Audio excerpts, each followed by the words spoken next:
ہندوستان کی سرزمین یہ نرم سرزمین ہے، ہندوستان کی سرزمین یہ بہاروں کی سرزمین ہے، ہندوستان کی سرزمین یہ محبتوں کی سرزمین ہے، ہندوستان کی سرزمین یہ الفتوں کی سرزمین ہے، ہندوستان کی سرزمین یہ ہر موسم کے شباب کی سرزمین ہے۔ یہاں جیسی گرمی ہوتی ہے ویسی سردی بھی ہوتی ہے اور ویسی برسات بھی ہوتی ہے۔ پھر ہندوستان کے اندر کوئی ایک پھول ایسا نہیں ہے جس کی کمی ہو۔ یہاں گلاب بھی کھلتے ہیں، یہاں پر نسرین بھی ہے، یہاں پر نسترن بھی ہے، یہاں پر سوسن بھی ہے، یہاں پر چمیلی بھی ہے، یہاں پر البیلا بھی ہے، یہاں پر رات رانی بھی ہے، یہاں پر کمل بھی ہے، یہاں پر لالا بھی ہے، یعنی کہ سارے پھول یہاں ہیں۔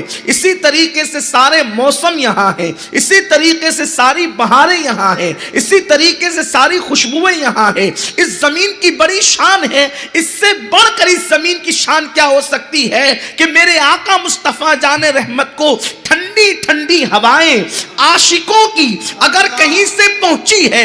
میرے علم میں، ناقص علم میں، بہت زیادہ پڑھا لکھا آدمی نہیں ہو، کسی زمین سے حضور علیہ السلام نے یہ بات نہیں فرمائی کسی زمین کے متعلق جو میرے ملک ہندوستان کے متعلق فرمائی۔ میرے آقا صلی اللہ علیہ وآلہ وسلم نے فرمایا مجھے ہند کی طرف سے، اپنے عاشقوں کی طرف سے ٹھنڈی ٹھنڈی ہوائیں آتی ہے، عشق والوں کی طرف سے ہوائیں آتی ہے۔ اسی کو ڈاکٹر اقبال وجد میں کہتے ہیں میرے عرب کو آئی ٹھنڈی ہوا جہاں سے، میرا وطن وہی ہے، میرا وطن وہی ہے۔ یہ وہ وطن ہے،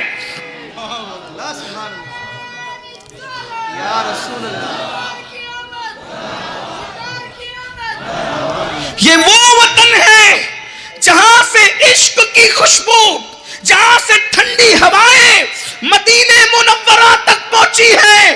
اللہ اکبر، یہاں کی ہواؤں کا اثر تو دیکھو، ہوا یہاں سے چلتی ہے اور مدینہ منورہ میں پہنچتی ہے، اور سرکار فرماتے ہیں عاشقوں کی طرف سے خوشبو آ رہی ہے، عاشقوں کی طرف سے ہوائیں آ رہی ہے۔ پتہ چلا یمن والوں کو چادریں دی، وہ بھی مبارکباد کے مستحق ہے، شام والوں کو دعا دی، وہ بھی مبارکباد کے مستحق ہے، نجد والوں کو دعائیں ضرر دی، ان کا اپنا معاملہ ہے، ہند والوں کو عشق و محبت کی سند عطا فرما۔ نعرہ تکبیر، نعرہ رسالت، خواجہ کا ہندوستان، خواجہ کا ہندوستان، علماء اہل سنت۔ حضور نے فرمایا عاشقوں کی طرف سے آ رہی ہے ٹھنڈی ہوائیں عاشقوں کی۔ ارے وہ شاہ کون تھے؟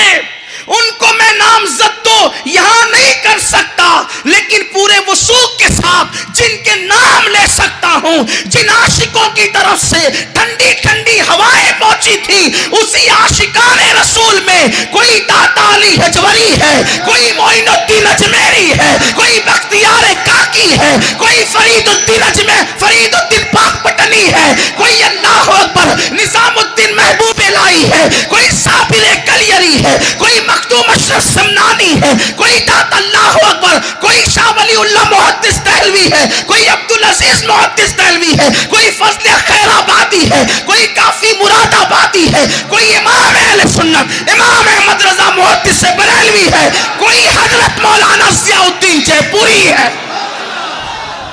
یہ عاشقوں کی خوشبو پہنچی حضور تک۔ ایک بات بتاؤں، جب عاشقوں کی ہواؤں میں اتنی تاثیر ہے کہ مدینے تک صدیوں پہلے پہنچی، تو عاشقوں کی آواز میں تاثیر کا عالم کیا ہو۔ لوگ کہتے ہیں سلام پڑھتے ہو تو وہاں کیسے پہنچتا ہے؟ ہم سے نہ پوچھو، حضور سے پوچھو۔ عاشقوں کی تو ہوائیں بھی پہنچتی ہیں، یہ حدیث کے عاشقوں کی تو ہوائیں بھی پہنچتی ہیں۔ جن کی ہواؤں کا یہ حال ہے، ان کی آوازوں کی شان کا عالم کیا ہو۔ تو یہ زمین وہ زمین ہے جو پہلے سے منتخب ہے نگاہ قدرت میں۔ یہ زمین وہ زمین ہے جو منتخب ہے نگاہ رسالت میں۔ یہ زمین وہ زمین ہے جو منتخب ہے نگاہ ولایت میں۔ نگاہ قدرت میں کیسے منتخب ہے؟ کہ جنت سے جو پہلا آدمی اتارا وہ کسی اور ملک میں نہیں، وہ میرے ملک میں، آپ کے بھارت میں، ہمارے ہندوستان میں اتارا۔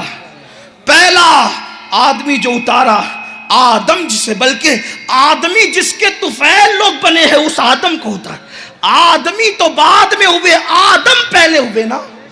اور پھر میں بہت دور سے اور دیر تک نہیں لے جاؤں گا آپ کو، اتنا ضرور کہوں گا، یہی وجہ تو ہے کہ سب سے پہلے نور مصطفیٰ اگر کسی زمین کے خطے نے دیکھا تو وہ اپنے ہندوستان کے خطے میں دیکھا۔ نور مصطفیٰ پہلے خطے ہند نے دیکھا۔ کیسے؟ آدم آئے تو خالی ہاتھ نہیں آئے، پیشانی میں نور مصطفیٰ لے کر آئے، تو آدم کی پیشانی سب سے پہلے جس نے دیکھی وہ ہندوستان کی زمین نے دیکھی۔ بہت دور اور دیر تک نہیں جاتے، ایک دو بات اور پڑھ دوں۔ سب سے پہلی اذان اگر کہیں ہوئی ہندوستان میں ہوئی۔ لوگ کیا اذان پہ پابندیاں لگائیں گے؟ جب کسی کا باپ نہیں تھا تو بھی اذان ہو رہی تھی، جب کسی کا باپ تو بھی اذان۔ کیسے؟ پہلی اذان دینے والا اس زمین پر کوئی انسان نہیں، کوئی مولوی مولانا نہیں، سب سے پہلی اذان جس نے اس زمین پر دی ہے۔ قربان جائیں ہند کی زمین کے اعزاز پر، اس کے مقدر پر پہلی اذان جس مؤذن نے یہاں دی ہے وہ ہے کون؟ اس کا سراغ لگاؤ کہ جب آدم زمین پہ آئے اندھیرا ہی اندھیرا تھا، تاریکی تاریکی، سناٹا سناٹا تھا، جنت میں اجالا تھا، جنت میں جو ہے وہ چہل پہل تھی، جنت میں بہاریں تھی، جنت میں باغ تھے، جنت میں خوشبو تھی، یہاں اندھیرا تاریکی، دل گھبرا رہا تھا۔ قدرت کا دریائے کرم جوش میں آیا، فرمایا جبریل جا آدم کے کھڑے رہ کر، آدم کے قریب کھڑے رہ کر اذان دے تاکہ میرا آدم اذان سنے تو اس کو سکون مل جائے۔ آدم تھے ہند میں، جبریل آئے ہند میں، اور مصطفیٰ جان رحمت کا وہ نغمہ اشہد ان لا الہ الا اللہ اشہد ان محمد رسول اللہ سب سے پہلے اذان کی شکل میں اگر کہیں پہ گونجا ہے تو ہندوستان کی زمین پہ گونجا۔